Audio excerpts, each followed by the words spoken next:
We're standing on today. Give me your wig. Give me your wigs. You don't know what to do with it. Give me your. But first, we're dragging on today, and I want to speak specifically about the whole Emmys situation. Now, if you didn't know, we all saw Homecoming. We all saw the Homecoming documentary and the Homecoming performance. It was amazing, legendary, standard pushing, rule breaking. We already know that that's the type of woman, that's the type of worker, that's the type of artist Beyonce is. So we saw that. Then it was nominated for some Emmys, but it did not win any. I know I said I'm speaking specifically to the Emmys, but it's to the Grammys, it's to everybody. I know that y'all don't prioritize or care about black ass art, but it's really obvious at this point. You see what I'm saying? It's just it couldn't be more obvious. Carpool Karaoke won an Emmy over the Homecoming documentary. It really sucks that she hasn't won it, but it sucks more for her team. Now her team, you know, this is Yvette.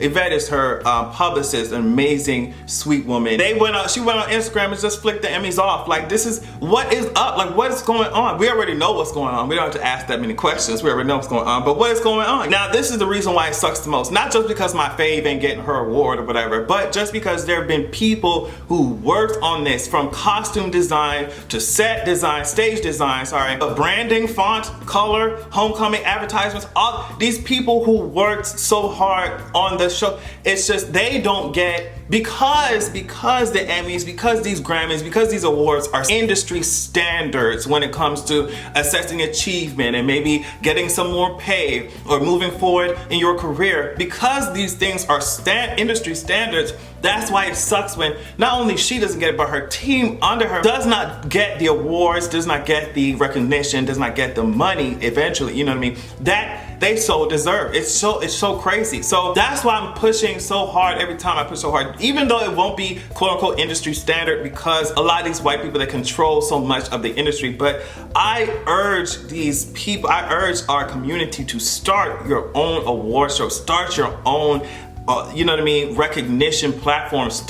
Get together. Y'all got all these labels, y'all got these production companies. Get together. It's gonna be an investment. It's gonna take some money out your account to start it, but start these programs, start your own award shows, start your own concert, start your own, because these girls are overlooking. If they can overlook Beyonce ass for that shit, they can overlook any of our black asses, gay asses, woman asses. You see what I'm saying? They can look all over our trans asses. Yes, I think we should do two things at the same time. Demand our representation, demand our visibility in these industry standard events, industry standard award shows, demand it, but also build our own at the same time, and then make them start to be like, okay, like if we don't act like we got some sense, they're gonna just grow and build our own platforms too, and build some respect around them, because this shit is just, it's ridiculous. It's ridiculous. Carpool Karaoke, I'm not getting over that shit. Now this is Ben Haggerty, I think is how you pronounce his name. He's a film director. This is what he said: I held a heavy ass camera and walked backwards, keeping these three legends in frame, while Dave held I don't even know what that is, on my pants to guide me. And oh, I did it down a set of stairs. Retweet if you would give us an Emmy at least. And yes, of course we would. Says Carpool Karaoke got a GoPro smacked onto their windshield and they won that shit. It's just like, what are y'all measuring? What are you looking for? Okay? And it's people like this film director who I think should win an Emmy. You know what I mean? Of course, including Beyonce, but if you award Homecoming some Emmys, these people who work so hard on this stuff can get recognized and get pushed forward in their career. And that's one example. That's just a film director. We ain't even talking about choreographers. We ain't even talking about the musicians. What are y'all doing? What are y'all doing? So yeah, that's enough ranting coming from me. Let's get into the standing. So Beyonce says, I saw that you didn't have any respect for my edges.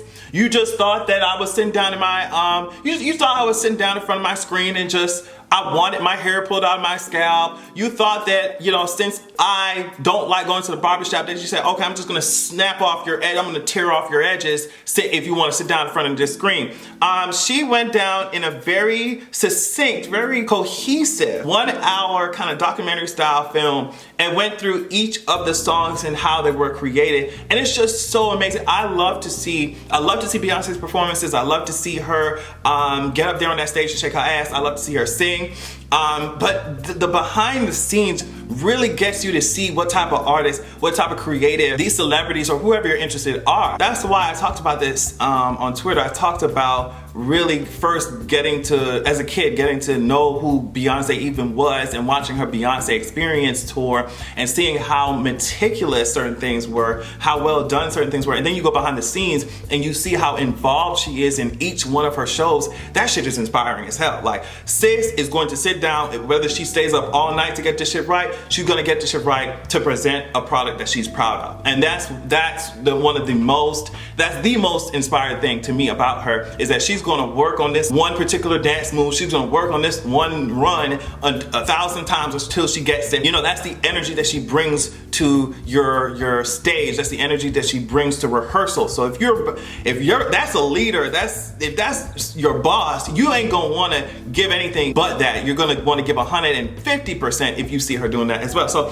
that's one of the things that really inspires me about her. So I was able to see all of that. I was able to see her break down her processes during this film, and it was so amazing. For example, the move Forever, when she started out with Hakuna Matata, and daughter, I'm sipping water, pina colada. I was like, sis, how you get all that shit from Hakuna Matata, girl? Your ass is so, oh, she's so annoying.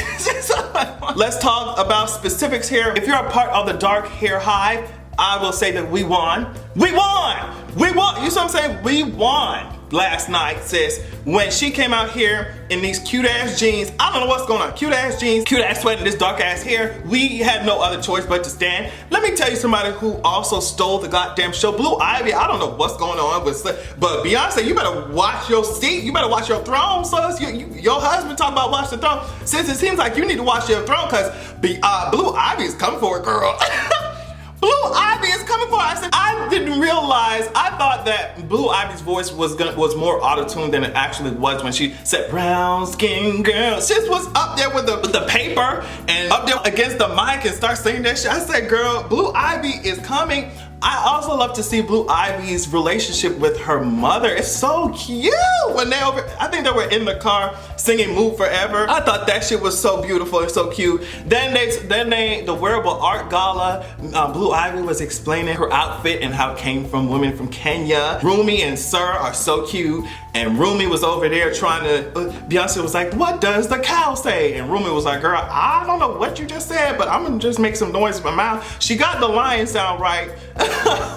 But it was just so cute to see her and her family working together. And it's really fun to see Blue Ivy's personality, and the fact that she's so interested in what her mother's doing. And she seems to be interested in art and music and stuff. So I'm like, all right, we got a legend in the making. Beyonce was over here singing opera while she was sick. I was like, oh my God, playing the piano, singing Spirit. I said, sis, can you stop being so talented? Some of us, you know what I mean? Some of us want to feel some sense of accomplishment. Sit your ass down. Sit your ass down. Some of us would like to feel proud of ourselves sometimes. Girl, what are you doing? All this talent spilling out your body. You're just like, oh, let me just do it again. Girl, I love to see the collaboration that she was able to organize with all these different artists, and how, from the continent of Africa, that she mixed up. She said, we mixed these African artists with these American artists and we were able to create a new sound. She said that she didn't want to just do my interpretation of these sounds that were coming from Africa and water it down.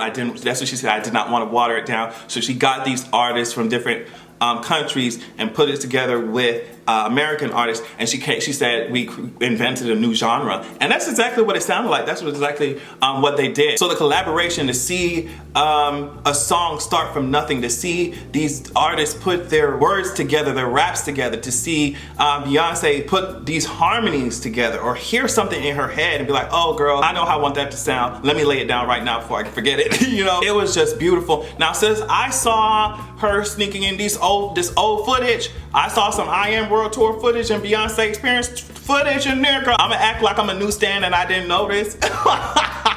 But I saw what you did there, sis. But honestly, I think I'm inspired by anybody who is an expert, anybody who put in the work, the time, the dedication, anybody who cultivated their talent and who was hard on themselves, anybody who takes all of that and grows into an expert or a leader in their field, or someone who's just strong in their area. The work and dedication it takes, that's what makes me respect somebody. You're able to see it all throughout this documentary. You even go behind the scenes of the visuals that she created for this album. What I thought was really cool is that she said she took the emotions of the actual film and tried to replicate those emotions throughout the album. I thought that was an ingenious way of going about it. And she didn't even have to do it. She could have just been like, okay, y'all got the soundtrack and that's it. But I think she breathes and lives music and art so much that she can't help but express it. And I know I said this before, but I love how she brought all those artists together and created this beautiful piece of art. It speaks to so many different areas. It's not just music. If you're into fashion, if you're into writing, poetry, or something, whatever it is, collaboration a lot of times is so much better than isolation. You can bounce ideas off of each other. I thought that was cool. I'm done rambling. For those of you who watched it, please tell me what you thought about it. I thought it was a really good balance of showing behind the scenes of her work